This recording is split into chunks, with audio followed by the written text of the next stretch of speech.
আসসালামু আলাইকুম। ফেসবুকে টু স্টেপ ভেরিফিকেশন কোড আসে না অথবা আপনার সিম হারিয়ে গেছে, সেই ক্ষেত্রে কিভাবে আপনি আপনার ফেসবুক অ্যাকাউন্টে লগ ইন করতে পারেন। তো আপনি দেখতে পাচ্ছেন আমার মতো এরকম অনেকেরই হয় যে ফেসবুকে টু স্টেপ ভেরিফিকেশন চালু করা আছে, কিন্তু পরবর্তীতে আপনার যে সিমটা রয়েছে সেই সিমটা কোনো কারণে হারিয়ে গেছে, অথবা এইখানে কোনোভাবে আপনি কোডটা পাচ্ছেন না, যার কারণে এইখানে যে টু স্টেপ ভেরিফিকেশনের কোডটা দিতে হয়, এই কোড ছাড়া কিন্তু আপনি কোনোভাবে আপনার ফেসবুক অ্যাকাউন্টে লগ ইন করতে পারতেছেন না।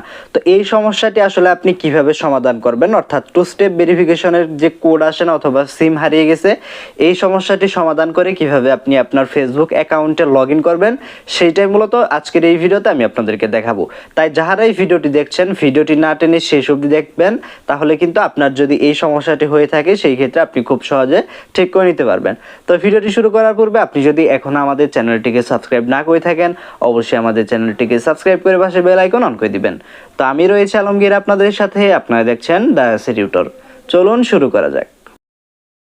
তো প্রথমে আমি যদি আপনাদেরকে দেখাই, এখান থেকে আমাদের ফেসবুক অ্যাকাউন্টে চলে আসলাম। এইখানে আসার পর আমাদের ফোন নাম্বার এবং পাসওয়ার্ড দিয়ে আমরা যদি এখান থেকে লগ ইন অপশনে ক্লিক করি, লগ ইন অপশনে ক্লিক করার সাথে সাথে যেহেতু আমাদের ফেসবুক অ্যাকাউন্টে টু স্টেপ ভেরিফিকেশন চালু করা আছে, দেখতে পাচ্ছেন এইখান থেকে check your notification on another device এরকম, অথবা আমাদের এইখান থেকে ট্রাই অ্যানাদার ওয়েতে ক্লিক করলে দেখতে পাচ্ছেন এইখান থেকে অথেন্টিকেটর অ্যাপ অথবা ফোন নাম্বার, অর্থাৎ আপনার ফোন নাম্বারে 6 ডিজিটের একটা কোড কিন্তু ফেসবুক থেকে চলে যাবে এবং সেইটা এখানে বসাতে হবে। তাছাড়া কিন্তু কোনোভাবে আসলে এখন ঢোকা যাচ্ছে না। তো এই সমস্যাটা আসলে কিভাবে সলভ করবেন, যেহেতু সিম হারিয়ে গেছে অথবা কোড আসতেছে না।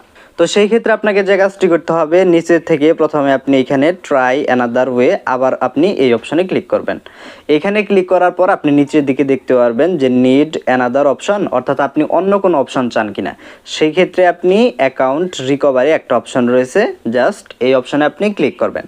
ক্লিক করলে এখানে দেখতে পাচ্ছেন আপনি submit A photo of your ID এরকম একটা আপনি অপশন দেখতে পারবেন। এখন এইখান থেকে ক্লিক করলে, এখানে ক্লিক করে দিলেই দেখতে পাচ্ছেন আপনার সামনে এরকম একটা ইন্টারফেস শো করবে। আপনার যদি এরকম না আসে, সেই ক্ষেত্রে আপনি সরাসরি ক্রোম দিয়ে লগ ইন করবেন, তারপরে আপনি এই অপশনে চলে আসবেন, সাথে সাথে এরকম কিন্তু চলে আসবে। এখন দেখুন এইখান থেকে আমাদের ফেসবুক অ্যাকাউন্টটাকে ঠিক করার জন্য সবার প্রথমে tell us how can we reach you, তারপরে আপনার এখানে একটা ভিডিও সেলফি কিন্তু তুলতে বলবে।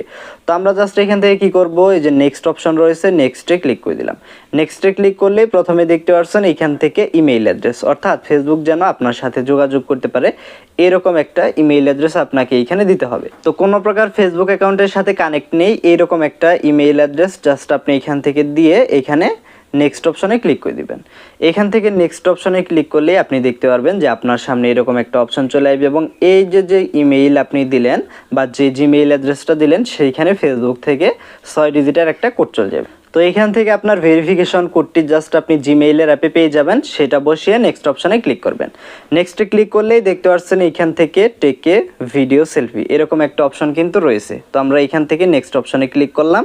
ক্লিক করার সাথে সাথে দেখতে পাচ্ছেন এখান থেকে আমাদেরকে দেখাচ্ছে জাস্ট ফোনটা আপনার সামনে এরকম ধরতে হবে। সেই ক্ষেত্রে ফেসবুক আপনার ফেসবুক প্রোফাইলে যে ছবিটা রয়েছে বা সবসময় আপনি যে ছবি আপলোড করেন, সেই অনুযায়ী ফেসবুক মিলিয়ে দেখবে যে এটা আপনার ফেসবুক অ্যাকাউন্টটি কিনা। দেখতে পাচ্ছেন এখান থেকে অ্যালাউয়ে ক্লিক করলেই কিন্তু সাথে সাথে তো এইখান থেকে দেখতে পাচ্ছেন আমাদের যে সেলফিটা রয়েছে সেটা জাস্ট এখান থেকে আমরা আপলোড করে দিয়েছি। এখন এখান থেকে আপনাকে সাবমিট করতে হবে। তো আপনি যখন এই অপশনে সাবমিট করবেন, এটা সাবমিট করার সাথে সাথে এটা কিন্তু ফেসবুকের কাছে সাবমিট হিসেবে চলে যাবে। এখন আপনি যে ইমেইল অ্যাড্রেস দিলেন, ফেসবুক এটা মিলিয়ে দেখবে যে আপনি কিনা আসলে, কারণ এই ভিডিও সেলফি তো আপনি ছাড়া আসলে অন্য কেউ দিতে পারবে না।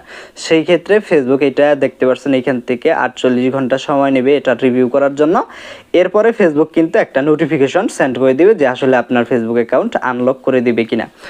তো সেইখানে আসলে বেসিক্যালি একটা লিঙ্ক পাঠানো হয়, সেই লিঙ্কে ক্লিক করে কিন্তু আপনার ফেসবুক অ্যাকাউন্টে সরাসরি আপনি লগ ইন করতে পারবেন। তো এই ছিল মূলত প্রসেস, যে আপনার যদি কখনো আপনার ফেসবুকে টু স্টেপ ভেরিফিকেশন কোড না আসে অথবা সিম হারিয়ে যায়, শুধুমাত্র এই প্রসেসটা অবলম্বন করে কিন্তু আপনি আপনার ফেসবুক অ্যাকাউন্টটি ফিরে পেতে পারেন। তো আজকের ভিডিওটা এই পর্যন্তই ছিল, আশা করি পুরো প্রসেসটা আপনারা বুঝতে পেরেছেন। ভিডিওটি ভালো লেগে থাকলে ভিডিওটিতে একটি লাইক দিবেন, চ্যানেলে এখনও সাবস্ক্রাইব না করে থাকলে চ্যানেলটিকে সাবস্ক্রাইব করে পাশে বেল আইকন অন করে দিবেন।